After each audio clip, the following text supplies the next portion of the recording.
ចំងាយឆោមឆាយក្នុងក្តីស្រមៃសូមយល់សពទាំងយប់ទាំងថ្ងៃឃើញតែថ្លៃគុំឃើញអ្នកណា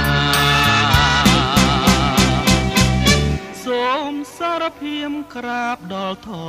រណីលើកដៃពីសំពះអង្គកុំខឹងនឹងបងអ្នកក្រស្នេហ៍ស្រីល្អលេងឋានៈខ្លួន